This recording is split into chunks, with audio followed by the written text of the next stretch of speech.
Aviation and Flight of the Roaring Twenties by Brennan Stone, Matt Pyrih, and John Harkins.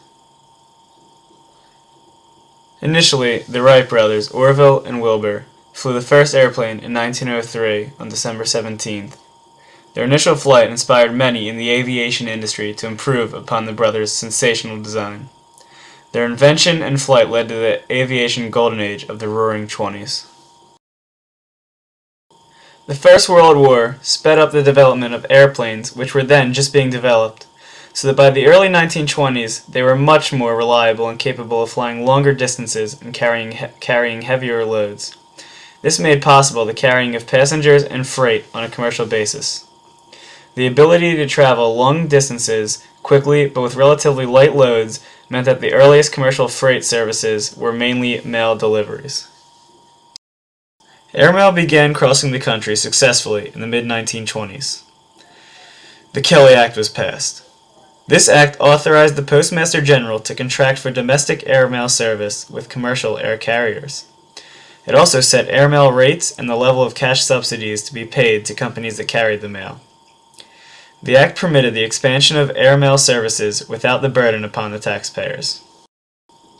The first sign of commercial interest came on April 3, 1925, when automaker Henry Ford opened a private air freight service between Detroit and Chicago.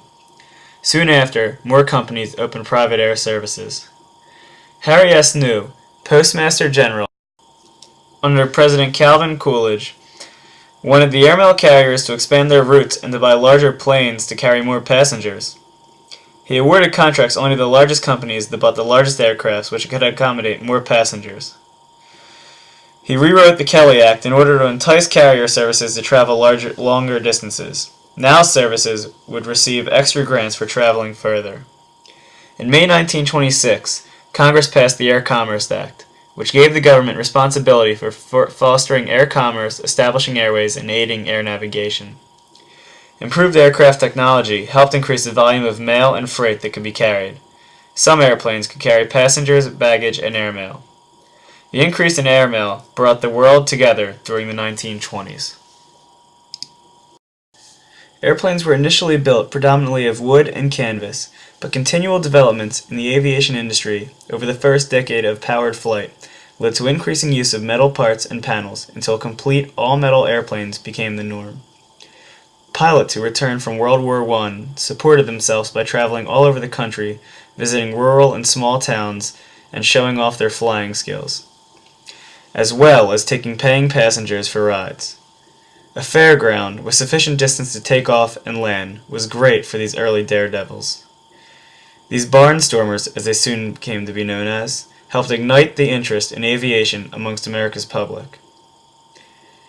Furthermore, it was only in 1927 that an airport terminal in the form of a waiting room and ticket office for airplane passengers, said to be the first in this country, was erected at the Ford Airport in Dearborn, Michigan.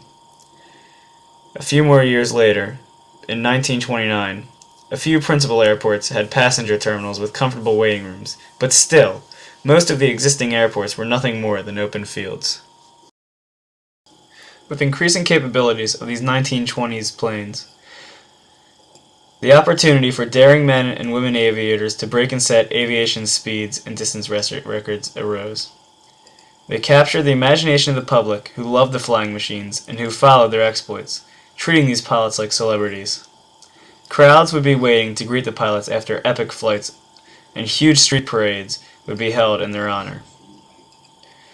The first transatlantic flight had been done in stages by the crew of the NC-4 in May 1919, with the first nonstop flight made by Alcock and Brown in June 1919.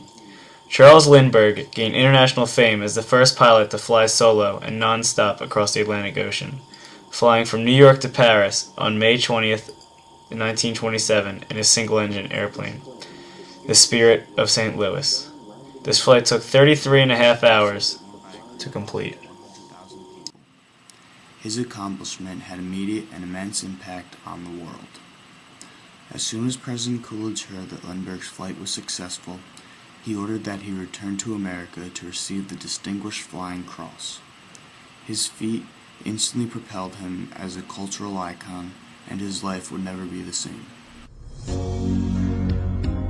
this plane, the Spirit of St. Louis, is shown landing in New York after breaking the speed record for flying across America.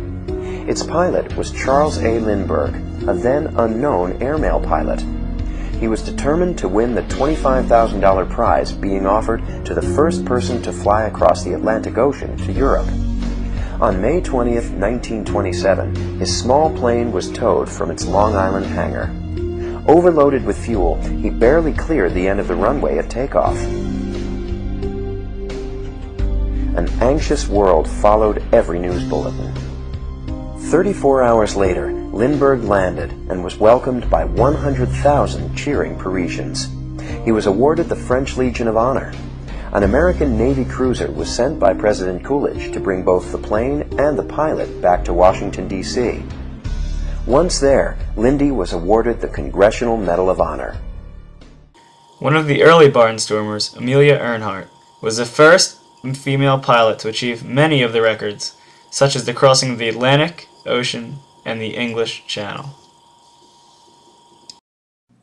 Amelia Earhart took her first ride in an airplane in 1920, and after that ride she knew she was going to fly. Within a few days she had her first lesson and she was off. At first she wasn't the most skilled pilot, but she persevered and she broke the women's altitude record in 1922. Amy Guest selected Amelia Earhart to fly across the Atlantic Ocean in place of her. On June 19, 1928, Amelia Earhart would become the first woman to fly across the Atlantic Ocean. Throughout the rest of her years, Earhart would go on to set more records and become the face of the aviation industry. Airships and dirigibles were commonly used in aviation at the same time as winged aircrafts, but the thing is, they had much greater load-carrying capacities than aircrafts of the time. The first crossings of the Atlantic Ocean were made by airships in July of 1919. The crew flew from Scotland to New York and then back to Scotland. By 1929, the airship technology had advanced so much that the first round-the-world flight was possible. This flight was completed by the Graf Zeppelin in September and then in October. Zeppelin airships were also used for the first commercial transatlantic service. These airships were key in transportation during the 1920s and were used as the main means of transportation amongst top businessmen. All in all, aviation in the Roaring Twenties flourished. Both Charles Lindbergh and Amelia Earhart pushed the limits of technology at the time, and both helped further the public's interest in flight. These figures were key in the aviation sensation that took over the nation. In addition, aviation helped speed up travel and shipping. Most importantly, the world seemed smaller. A sense of the world around you was being developed. The progress in aviation and flight was essential for producing the Roaring Twenties.